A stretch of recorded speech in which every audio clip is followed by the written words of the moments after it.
Hi, my name is Katarina Sullivan and I would like to welcome you to my YouTube channel.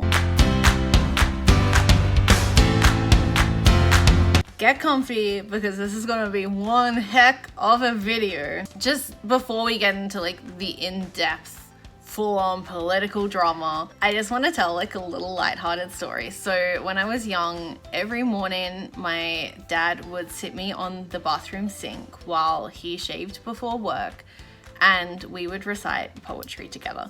Mostly Banjo Paterson, but at one point I then graduated to reciting political speeches, and the first one my dad ever taught me was Gough Whitlam's dismissal speech in November of 1975. After being dismissed by the Governor General, it started out, "Well may we say, God save the Queen, because nothing will save the Governor General." And it's gone down in history as one of the most iconic political lines of all time because the 1975 constitutional crisis was one of the most politically dramatic things to ever happen in Australian politics. I've promised you for a few videos now that we are going to talk about what happened in November of 1975, because it is the only instance that a Governor General has dismissed a Prime Minister under Section 64 of the Constitution in Australia's history.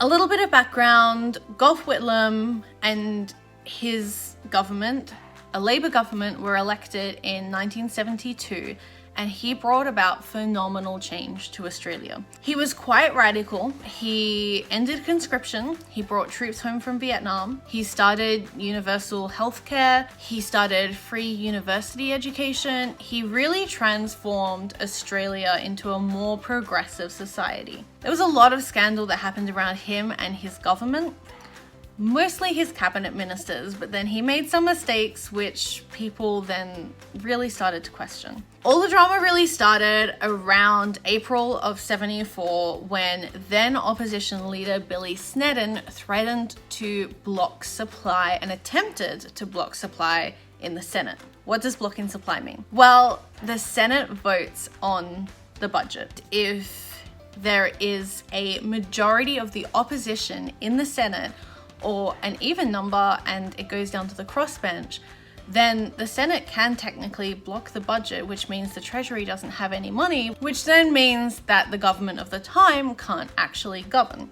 So blocking supply is a major coup kind of move. It really messes up what's happening, and the people that lose out at the end of the day are the Australian people. The reason for Snedden blocking supply or attempting to block supply was that he felt that the Whitlam government had sort of lost touch with the people and felt like there was a lot of controversy that was happening within cabinet, and didn't think that passing the budget was the right thing to do by the people. Of course, that's his side of the story, and there are multiple sides of the story. I think that's why this whole discussion is quite complex, because there are so many different parts of the story. There's infighting between each of the parties. There's a he said, she said thing going on with closed door meetings, and who knows what really happened. I'm trying to tell you what happened based off the information that's sort of widely accepted. At the time, the Governor General was Sir Paul Hasluck,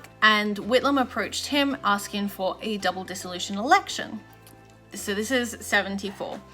Now, if you remember from my Australian political voting system, how to vote at the last federal election videos from last year, we spoke about double dissolution elections, and that's when the entire Senate is dismissed, as well as the House of Representatives. So a normal election is what's known as a half-Senate election. Senate terms for state senators are 6 years. For territory senators, they're 3 years. So at every election, half of the state senators are dismissed and have to go for their position again, or they retire, or they move on to a different career, and all of the territory senators have to go through it every time. They kind of get the short end of the stick. Double dissolution elections aren't common, but they're not as rare as a Section 64 removal of the Prime Minister from the Governor General. So we actually did have a double dissolution election semi-recently. So our 2016 election, not last year's election, but the election prior to that, was a double dissolution. The entire Senate was dismissed, and half of the senators were given 3-year terms and half were given 6-year terms. So at the 2019 election, everyone that got a 3-year term had to go up for election again or move on to retirement or a different career, and everyone who received a 6-year term doesn't need to go up for election again until 2022. Hope that makes sense. So Whitlam approached Hasluck, the Governor General at the time, and asked for a double dissolution election, which was granted to him. That Senate that came in had exactly half of the Labour Party, and the other half was the Coalition, which was Liberal and Country Party at the time. And there were 2 crossbenchers. The House of Representatives had a majority of Labour, but the Senate was still a bit dicey. So come March 75, Fraser took over the position of Leader of the Opposition, Malcolm Fraser, who was a very controversial Prime Minister, not only for what happened with Gough Whitlam, but for the fact that he was quite conservative and a lot of people didn't really like him, even though he stayed in for quite a while after that. At the time, there was a lot happening in Whitlam's government that just wasn't going to plan, and a few decisions that, looking back, hindsight's 2020, it's interesting that those decisions were made, and even some very prominent Labour figures have then spoken about those decisions like, why? Why did that happen? Including ex-Prime Minister Bob Hawke, who was also party president. Little things like taking someone out of a marginal seat for a diplomatic posting, which then triggered a by-election, and then the by-election then had a 17% swing towards the Liberal Country Coalition. Little things like that that just sort of weakened the government's position really caused some concern amongst the opposition and as well as in the Australian population. There was also the loans affair that happened, which was... it deserves its own video. Basically, members of Whitlam's government were accused of borrowing money off a Pakistani lender known as Khemlani, and that sort of trickled this whole loans affair thing because there was stuff happening with the Middle East and crude oil, and it started getting into the Australian population and people started losing confidence in the government. There were romantic scandals within the party. There were people being appointed to positions that really was just undermining the numbers game of the kind of control that the Whitlam government had. So a whole lot of things were happening. Fraser took over the role of Leader of the Opposition, and when the budget came up in 75, Senate blocked supply, and they didn't attempt to, they didn't threaten to, they just blocked supply. Whitlam's plan was to go to the Governor General at the time, who was John Kerr. So a lot of positions changed in that few months between 74 and 75. He went to John Kerr in November with the intention that he would ask for a half Senate election to try and get some more Labour people in the Senate. At the time, the government couldn't govern because they didn't have money in the Treasury. There have been rumours that there was talk about getting money from some dodgy places, which Kerr was a bit worried about, but at the end of the day, Kerr didn't feel like the government could lead the people, just based on the fact that there was nothing in the Treasury.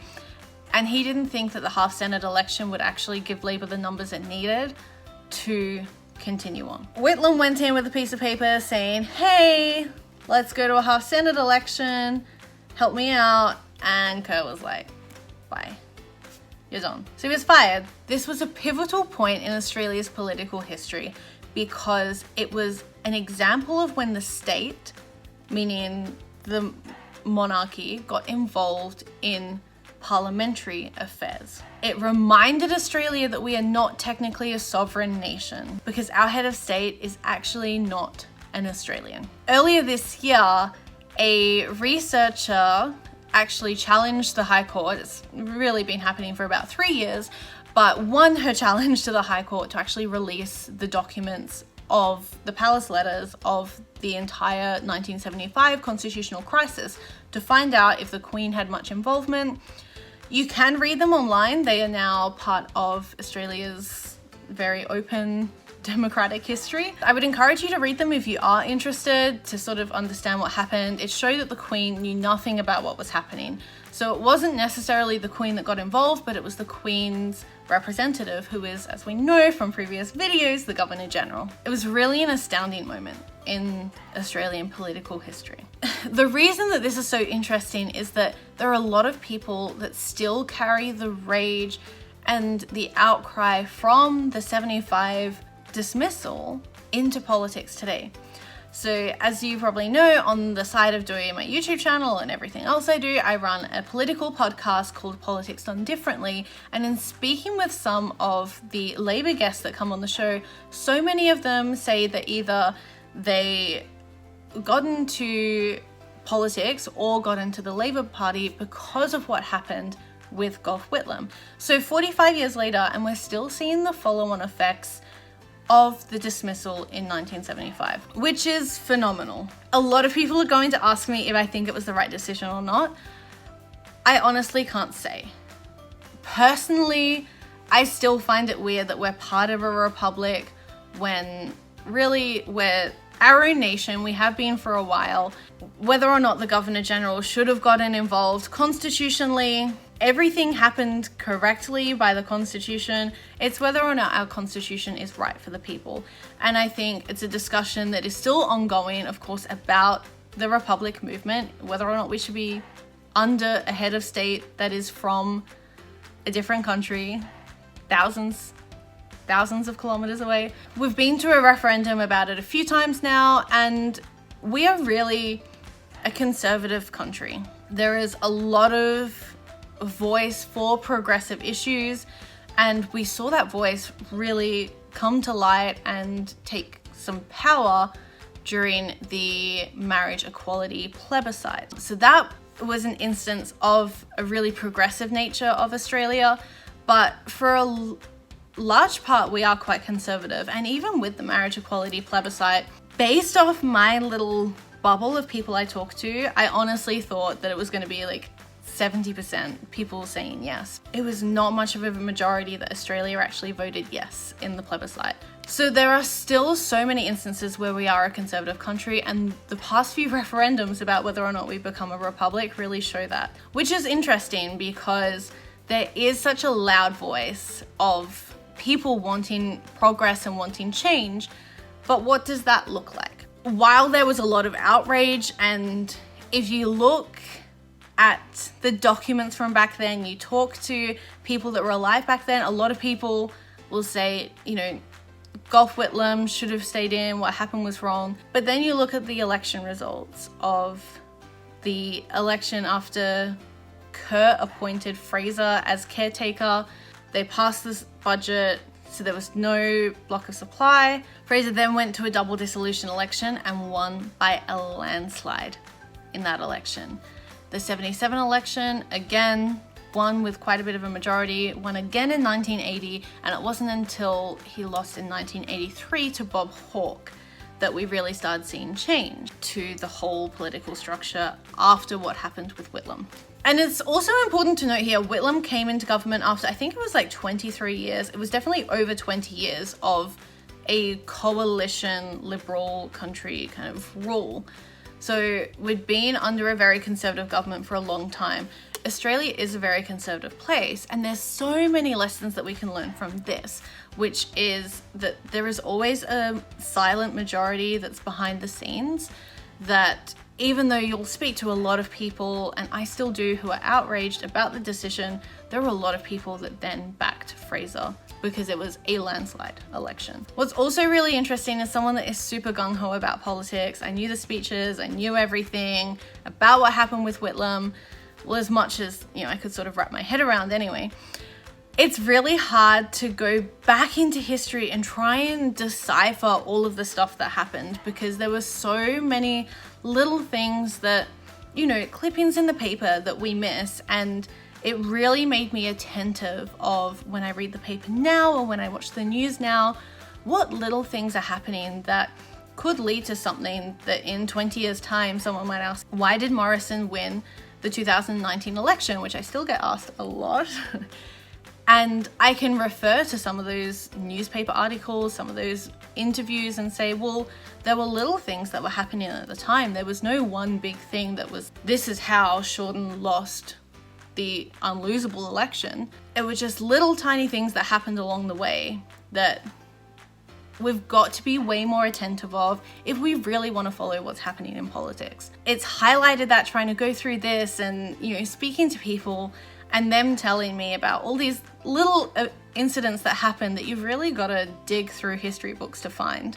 So it was really cool having that kind of experience of trying to get information of something that happened. And it's not something that there's not a lot of information on, but it's just, and the same way this video is done, it's covered a lot of really big key points as opposed to go into all of the day-to-day things that were really undermining the government. There are still people who feel outrage about the injustices that happened to Gough Whitlam or what they believe to be injustices who are in Parliament, and that is fueling them now leading the country. It was really divisive, and it still is really divisive. There are some people that I speak to that believe it should have happened. They believe that the Governor General was in his rights and it was a good decision that was made, and that the country then reflected that in the voting for the next 3 elections.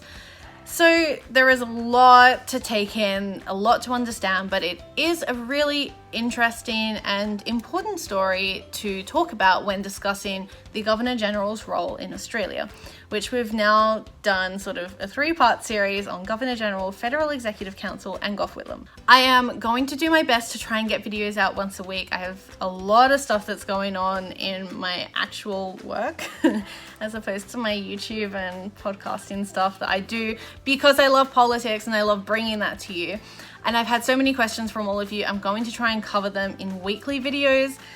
I can't guarantee that will happen, but I promise that I will try, and I am trying, and hopefully we can get some of these questions answered, because I have like months backlogs of questions being like, you know, what does this mean? What does that mean? Just to round off the video, I'm really complimented that you come to me. I'm so humbled that you ask for my help with everything to do with Australian politics, and I'm really, really glad that I can continue helping the Australian community and people that come from other countries to Australia, people that are just around the world, and political nerds like me that just want to know every country's political system. All of you, thank you so much for thinking of me when you have these questions. Please subscribe to the channel, comment below if you do have more questions. I will try to cover them in videos. Like I said, there is a backlog. And if you are finding these videos helpful, share them with your family and friends. I know that there's some schools that come on that they direct people to these videos. I'm really sorry. When I started doing it, I was like, oh yeah, there'll just be people Googling like crazy woman talking about politics and then my name will come up. But now like schools are prescribing my YouTube channel as a, you know, required learning, which was never the plan. And so like I've got all these really bad jokes that are happening in my videos, and schools are like, yeah, go search crazy lady who loves politics with bad jokes. She'll help you understand politics. So that's slightly concerning, but it's awesome that I'm able to help people out. Really, really grateful for the position that I'm in to do that. So thank you so much. Please check out my social media if you want to find out more, and make sure you go and listen to podcasts on politics done differently and see what some of our guests have to say, because there will be mention of Whitlam in there. So you can start to see how he has actually impacted the country and is continuing to impact the country after he has unfortunately passed, and 45 years after his dismissal. So big episode today. Thanks for hanging in there, and we'll see you next time. Bye.